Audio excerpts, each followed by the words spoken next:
Blood cancer बहुत तरीके के होते हैं, जैसे ल्यूकेमिया होता है, लिम्फोमा होता है, मल्टीपल माइलोमा होता है, और कुछ कुछ प्री ब्लड कैंसर कंडीशन होती है, जैसे कि माइलोडिस्प्लास्टिक सिंड्रोम होता है।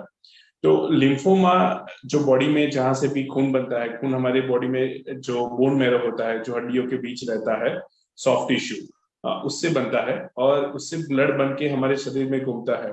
सो बॉडी में लिम्फ नोड होती है, एक लिम्फेटिक सिस्टम होती है कि जो ब्लड के साथ जुड़ी हुई होती है। और जब भी बोन में से जो ब्लड बनता है, वो ब्लड बनने की प्रोसेस में कोई भी खराबी आती है, तभी जाके ये जो लिम्फेटिक सिस्टम है उसमें भी सेकेंडरी ये सारे चेंजेस आते हैं, जिसकी वजह से वो एक बड़ा कैंसर का रूप लेती है, जिसको हम लिम्फोमा बोलते हैं। Okay sir, thank you so much for this deep insight. Sir, तो लिम्फोमा मतलब उसके कुछ टाइप होते हैं या वो सिर्फ एक सिंगल टाइप का होता है? लाइक उसके कुछ टाइप्स आते हैं उसमें? सो ब्लड कैंसर में बहुत तरीके के कैंसर, जैसे मैंने बताया, लिम्फोमा है, ल्यूकेमिया है, मल्टीपल माइलोमा है। ऐसे ही लिम्फोमा भी बहुत तरीके के होते हैं। अगर उनको हमें मेजर दो चीजों में डिवाइड करना हो कि जिससे हमें ट्रीटमेंट में ज्यादा डिफरेंस होता है, तो एक होता है हॉजकिंस लिम्फोमा और एक होता है नॉन हॉजकिंस लिम्फोमा। जो हॉजकिंस लिम्फोमा होता है वो ज्यादातर बच्चों में और around the age of the 60 वो हमें देखा जाता है। बाकी की जो एज ग्रुप है उसमें नॉन हॉजकिंस लिम्फोमा ज्यादातर पाया जाता है। नॉन हॉजकिंस लिम्फोमा में भी बहुत तरीके के टाइप्स होते हैं, जिसमें अगर हमें दो चीजों में ही डिवाइड करना हो, तो एक बी सेल नॉन हॉजकिंस लिम्फोमा होता है और एक टी सेल नॉन हॉजकिंस लिम्फोमा होता है। लिम्फोमा को डिवाइड करने का पर्पस वही होता है कि अब जो मेडिसिन है वो 50 साल पुरानी मेडिसिन नहीं रही है, अब सारी चीजों की मेडिसिन है। सारी चीजों को हम अलग अलग तरीके से जान सकते हैं और उनके डायरेक्टेड थेरापी दे सकते हैं। अगर हमें पता है कि ये हॉजकिंस लिम्फोमा है, तो उसकी ट्रीटमेंट अलग होती है, उसका प्रोग्नोसिस अलग होता है। अगर हमें पता है कि नॉन हॉजकिंस लिम्फोमा है, उसमें भी बी सेल टाइप लिम्फोमा है, तो उसके लिए अलग मेडिसिन बनाई गई होती है, जिससे अलग रिस्पॉन्स मिलता है। अगर टी सेल लिम्फोमा है, तो उसमें कुछ मेडिसिन काम करती है, कुछ मेडिसिन काम नहीं करती है। इसी तरह से लिम्फोमा को हमने अलग अलग तरीके से डिवाइड किया गया है, और ये दो मेजर टाइप है, बाकी इनके अंदर बहुत अलग अलग तरीके के लिम्फोमा है। Okay sir. सर, तो इफ पेशेंट को कैसे पता चलेगा उसे लिम्फोमा है या नहीं? मतलब उसके कुछ स्पेशल साइंस एंड सिम्टम्स या क्या, जिससे वो पता कर पाएगा दैट मुझे ये है लिम्फोमा? लिम्फोमा के लिए जो लक्षण होते हैं, जो पेशेंट में ज्यादातर पाए जाते हैं, वो होता है लंबे समय तक बुखार आना। जो बुखार रहता है वो कई पेशेंट को 15 दिन 20 दिन रहता है, कि जो एंटीपायरेटिक जो बुखार के लिए दवाई लेते हैं तब के लिए थोड़ी टाइम के लिए चला जाता है, फिर वापस आ जाता है 3-4 घंटे में। ऐसे करके कई पेशेंट को लंबे समय तक बुखार आता है। वो पहली चीज होती है। दूसरे लक्षण में ऐसा होता है कि कई बार पेशेंट की जो भूख होती है वो बहुत कम हो जाती है, because of fever, underlying lymphoma, और जिसकी वजह से पेशेंट का एपेटाइट कम होता है। पेशेंट खाना जितना पहले खाता था 4 रोटी, अब वो 1-2 रोटी में ही उसका पेट भर जाता है या भूख नहीं लगती है। लास्ट होता है, इन सारी चीजों को मिला के पेशेंट का वेट लॉस होता है, कि जो बॉडी के अंदर के मेटाबॉलिज्म बढ़ता है, खाना कम हो गया है, बीमारी है। ये सारी चीजों के लिए सारी चीजों की वजह से पेशेंट का वेट लॉस होता है। और ये वेट लॉस जो नॉर्मल आदमी में 1-8 kg होता है, इसके उससे कंपैरिजन में सिग्निफिकेंट होता है। 5 किलो, 7 किलो, 10 किलो वेट किसी का 1-1.5 महीने में कम हो जाता है। वेट लॉस होना, फीवर आना, और आपको भूख कम हो जाना, ये सारे लिम्फोमा के लक्षण है कि जो ज्यादातर बच्चों में पाए जाते हैं। ओके। तो सर, हम कह सकते हैं कि weight loss, drastic weight loss like 5 to 7 kgs in a month is also वो लक्षण है लिम्फोमा के, right? Yes, definitely. Weight loss अगर अनइंटेंशनल वेट लॉस है, मानो कि आप इंटेंशनली वेट लॉस कर रहे हो, आपने, अगर आप ओवरवेट हो, आपने खाना कम कर दिया है अपनी तरह से, आप एक्सरसाइज कर रहे हो, आप डाइट कर रहे हो, वो वेट लॉस अलग चीज है, वो इंटेंशनल वेट लॉस है। ये वेट लॉस ऐसा है कि इसमें आप ऐसा कुछ नहीं कर रहे हैं, आप अपना रूटीन, जो खाना है, जो डाइट है, वही फॉलो कर रहे हैं, फिर भी वेट लॉस हो रहा है। आप उसको कितना भी कॉम्पनसेट करने का प्रयत्न कर रहे हैं, फिर भी ये वेट लॉस आपके हाथ में रहता नहीं है, बुखार रहता है। ऐसा अगर है, तो definitely you should go and consult near by physician. Okay. तो सर, इसके डायग्नोस्टिक टेस्ट क्या रहेंगे? लाइक परीक्षण, जिसे जो आप डॉक्टर्स, आपके पास पेशेंट्स आते हैं तो आप कौन से टेस्ट करते हैं जिससे लिम्फोमा पता चलता है? जैसे मैंने अगले क्वेश्चन में बताया कि जो लक्षण के साथ पेशेंट आते हैं वो मेनली फीवर, वेट लॉस होता है और ये डिक्रीज एपेटाइट होता है। तो ये लक्षण के साथ जब पेशेंट हमारे साथ आता है तो पहली चीज क्लिनिकल एग्जामिनेशन रहता है। हिस्ट्री के साथ हम क्लिनिकल एग्जामिनेशन पे ध्यान देते हैं।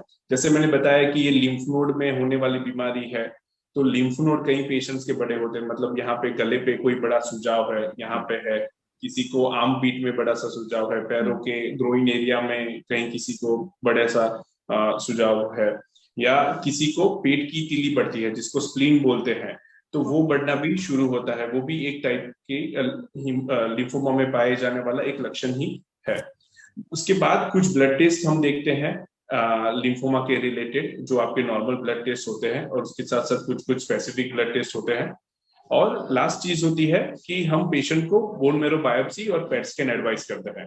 बोन मेरो बायोप्सी ये चीज है कि जो आपकी हड्डियों के बीच में जो बोन मेरो है, जहां से खून बनता है, अगर उसमें कोई दिक्कत है और जिसकी वजह से ये लिम्फोमा बन रहा है, या लिम्फोमा की वजह से वहां पे कोई इन्वॉल्वमेंट है, तो वो बोन मेरो बायोप्सी से पता चलती है। और पेट स्कैन होता है। पेट स्कैन एक स्पेशल तरीके का सीटी स्कैन है कि जो आपकी बॉडी को फ्रॉम हेड टू टो देखता है, और उसमें जो स्पेशल डाई होती है जिसकी वजह से हमें पता चलता है कि बॉडी में किस जगह पे बीमारी है। ये सब हो जाने के बाद हमें पता चलता है कि यहाँ पे, मतलब मान लो कि पेट के अंदर बीमारी है, या अपने थॉरेक्स में फेफड़ों के बीच में बीमारी है, या कहीं और जगह पे बीमारी है, तो वहां से टिश्यू डायग्नोसिस करना रहता है, जिसके लिए हमें उसको बायोप्सी बोलते हैं, टिश्यू बायोप्सी बोलते हैं। और उसके ऊपर कुछ स्पेशल टेस्ट करने के बाद पता चलता है कि कौन सी तरीके का लिम्फोमा है, उसको फिर हम ट्रीट करते हैं। Okay sir, thank you so much sir. तो इसका इलाज क्या है, लाइक मेन अब हमारा वो इस क्या लिम्फोमा है उसके लिए अभी बहुत ही अच्छा इलाज अवेलेबल है। जो पिछले 20-30 सालों में जो भी इनोवेशन हुए हैं हिमेटोलॉजी के फील्ड में, जिसकी वजह से अभी लिम्फोमा को ट्रीट करना बहुत ही आसान हुआ है। जैसे हॉजकिंस लिम्फोमा में बताओ तो उसमें मेनली कीमोथेरापी है, टारगेटेड थेरापी है, और नॉन हॉजकिंस लिम्फोमा में भी कीमोथेरापी है, इम्यूनोथेरापी है, और कुछ कुछ टारगेटेड थेरापी है। कीमोथेरापी का नाम सुनते ही सबके दिमाग में मैं वही पूछने वाली थी, पेशेंट्स को वही लगता है, पेशेंट को एक चिंताजनक रहता है कि कीमोथेरापी, मतलब जैसे मूवी में दिखाते हैं कि जलन होगी, बॉडी में पेन होगा। तो ये आपके माध्यम से मैं ये बताना चाहूंगा कि ऐसा बिल्कुल नहीं है। जैसे आप किसी भी बीमारी के लिए कहीं पे भी एडमिट होते हैं, आप में जैसे हाथ में सलाइन चलता है, इसी तरह से ये कीमोथेरापी भी अब बहुत ही सेफ मेडिसिन है, और वो कुछ घंटों में दे दी जाती है पेशेंट को।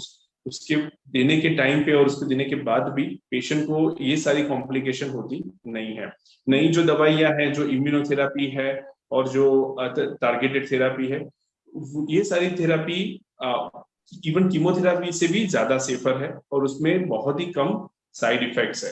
सो हम ऐसा कह सकते हैं कि आज के टाइम में लिम्फोमा को इन सारी दवाइयों की हेल्प से ट्रीट करना बहुत ही आसान है।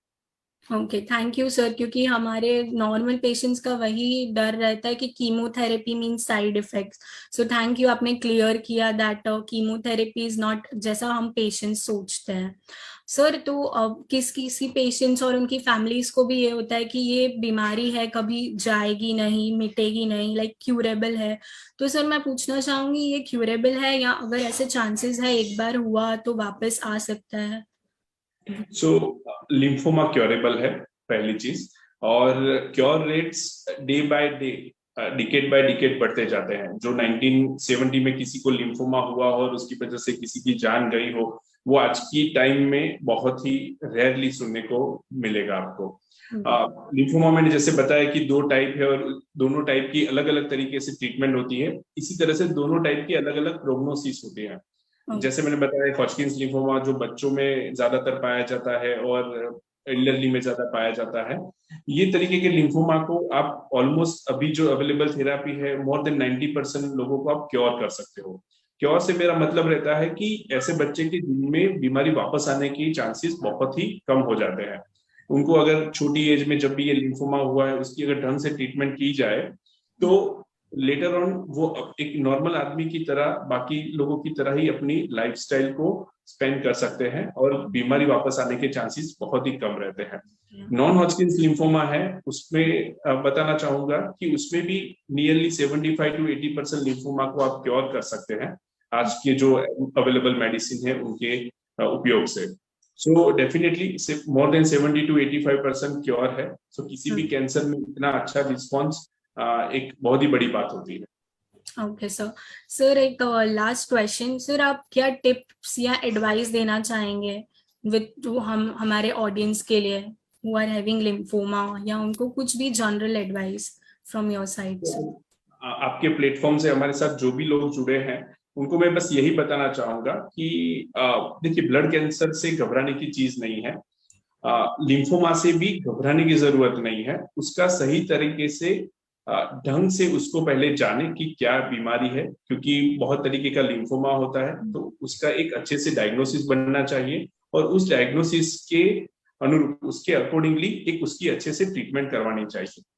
किसी भी कैंसर में एंड स्पेशली ब्लड कैंसर में सी यू विल गेट, आपको एक ही चांस मिलेगा ट्रीटमेंट के लिए, ठीक है। अगर आपने वो चांस वेस्ट कर दिया या आपने कुछ ट्रीटमेंट स्टार्ट की या आपने उसको कंप्लीट नहीं की इस तरह से, तो लेटर ऑन वो बीमारी वापस आने के चांसेस बढ़ जाते हैं। सो मैं आप सभी को वही बताऊंगा कि जब भी आप जहां पे भी ट्रीटमेंट करवाए तो अच्छी तरीके से डायग्नोसिस हो, अच्छी तरीके से वो ट्रीटमेंट को अपने फिजिशियन की जो भी सलाह है उसके अकॉर्डिंगली कंप्लीट करें और घबराने की जरूरत नहीं है, ये क्योरेबल चीज है, तो ट्रीटमेंट जरूर करवाएं। ऐसा मत करिए कि अगर ये बीमारी आ गई तो बस अब कुछ नहीं है, हम घर पे ही रहेंगे और कुछ ट्रीटमेंट कराने की जरूरत नहीं है, क्योंकि इसका कुछ हो नहीं सकता। ठीक है, okay, thank you sir. In short mean treatment लो और उसको कंटिन्यू भी करो, लाइक कुछ पेशेंट्स वही होता है दैट